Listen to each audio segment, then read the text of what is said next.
The earliest story is from when I was around 8 years old. Our house sat just off the road, but the trees were so thick you would never see it if you weren't looking for it. My parents owned 55 acres of land, almost entirely forest, and our closest neighbors were a pretty good distance away, probably about half a mile down the road, but only a few hundred yards if you walked straight through the woods. We had dozens of trails leading into the woods around our yard, and they all converged about 50 yards into the woods in a giant field, surrounded by forest on all sides, where we had our septic tanks buried. Now, from this central hub of trails you could see onto our neighbor's property, so I knew very soon after we moved in that they kept goats and other livestock in the fields behind their house. Frequently, the goats would find their way through the wire fence, and end up following the trails into our backyard. This happened every couple weeks, and it was usually the same goat, who we started calling Bubbles. Yeah. Bubbles. I'm not kidding. We would usually just yell, "Go home, Bubbles," at it until it retreated back down the trails and out of sight. One Saturday, as I was sitting home alone, I looked out back and saw a familiar shape coming down the trail. Thinking it was Bubbles, I walked out the back door, prepared to shout like an idiot at this dumb farm animal until it went home, or at least into the woods to do whatever goats do in the woods.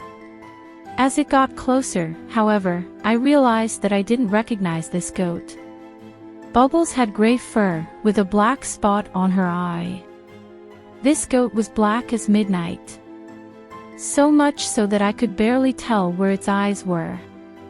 Growing tired of these random goats constantly invading my yard, I decided to walk this goat back home and try to find the spot where it broke through the fence, so my father could fix it when he got home. As we started down the trail, I noticed that the usual ambient sounds of the forest were very quiet. I could hear them, but they sounded distant, like all the animals had evacuated that section of the forest. We hit the trail hub, and I noticed that it was now dead silent. No animal noises, nothing. I also noticed that there were no other animals out on the neighbor's property. I wish I could say my instincts told me to leave, but they didn't. I was a confident 8-year-old kid. I could use the karate I learned from the Teenage Mutant Ninja Turtles to go toe-to-toe with Superman, as far as I was concerned. Then I started to hear it, at first no louder than a whisper. Someone was talking. I couldn't tell where it was coming from, because it seemed to be coming from all around me.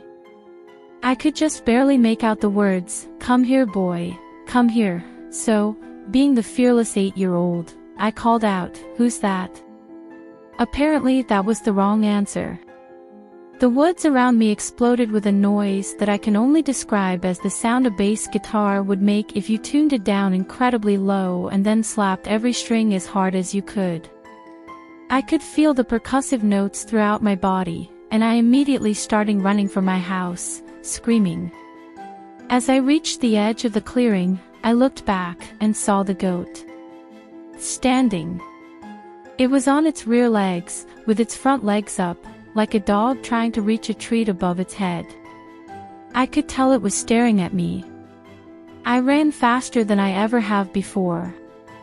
When I got home, my dad was already there, and I told him about the goat. "Yeah, you've seen them before. The neighbor's goats come around all the time," he said. I didn't press the matter further, knowing he wouldn't believe me, and I haven't seen that goat since, but the whole thing still bothers the crap out of me. The second story is from my high school days, when we had nothing to do besides get drunk and have a sober friend drive us around while we acted obnoxious. We had heard a story that near my property was a haunted house with a ghost that would chase people down the driveway. We had nothing better to do, so we got the street name and set out around 11 p.m. to find this place. Turns out it was much easier to find than expected. The house stuck out like nobody's business. It was the strangest looking house I've ever seen. The whole thing was shaped like a 30-foot tall bay window, One side stuck out, and other side was completely flat, like someone took a hexagonal pillar and split it perfectly in half, from one corner to the other. It was 3 stories high, and the way it faced the road, it looked like a giant vinyl-sided wall, just sticking out of the ground. As we pulled up, we all saw a light coming from the top floor window.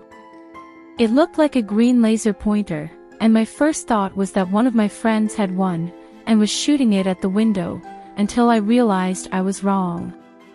It was a ball. About the size of a golf ball, glowing that cheap glow-stick shade of neon green. I then assumed the house was populated, and that someone was inside, with the sole intention of fucking with drunk teenagers like us, until it started floating. It started zipping around outside the window, darting back and forth so fast that I could see the trail of the afterimage long behind it. We were all caught in this trance, watching this ball, like cats following a laser pointer.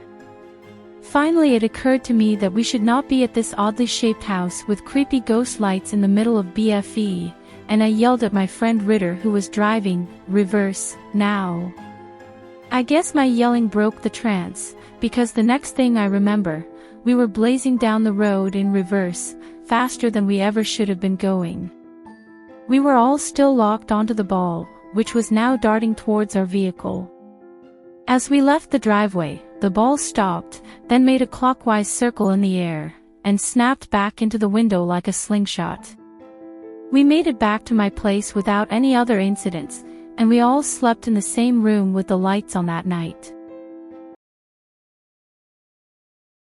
On the way home, when I first got my driver's license, I lived towards the end of my road, and in the beginning there was a large farm. It has now been reclaimed and divided into individual parcels. I'm sure it's because the old farmhouse that sat on it was convicted and the old couple who lived there were forcibly evicted. Anyway, one night, I was on my way home at 2 in the morning. It was a new moon, so it was pretty forward dark. I could see the farmhouse in my headlights, and I habitually turned and looked as I passed. I saw something in my side mirror that gives me chills even today. I saw a man standing on the side of the road in my brake lights. I'm 100% sure it didn't stop there as I approached the house because the mast would be resting on my tall beams. He was middle-aged looking, rather tall, and although the light was rather dim, I could see him wearing what I thought was a red and black check flannel shirt, work boots, a black beanie hat, and a plain black tracksuit. He also had a long, thick beard. He actually looked like a typical lumberjack. It's an unusual dress for the region, but it was her face that scared me the most. He looked directly into my eyes with an absolutely zero expression on his face. Yet behind that expression, the malice in his eyes was almost palpable. When I broke eye contact, I realized that he was holding something in one hand, something with a handle. I have no idea what's going on. It could be anything from an axe to a hairbrush, but at that point I didn't care. I drove faster than I've ever driven on that road. I flew down my driveway, ran inside, locked every door, grabbed the rifle we kept in the hallway locker, turned on the floodlights outside, and waited. I was home alone that weekend, so there was no one to wake up to. I sat on the steps, looking out the front window until the sun came up. When I saw the sunrise, I relaxed a bit and finally managed to fall asleep with the TV on in the living room at around 9 a.m. Over the next week, I paid close attention to everyone I saw on that road, but I never saw that man again. I have no idea who he is or what he wants from me, and I'm perfectly fine not knowing.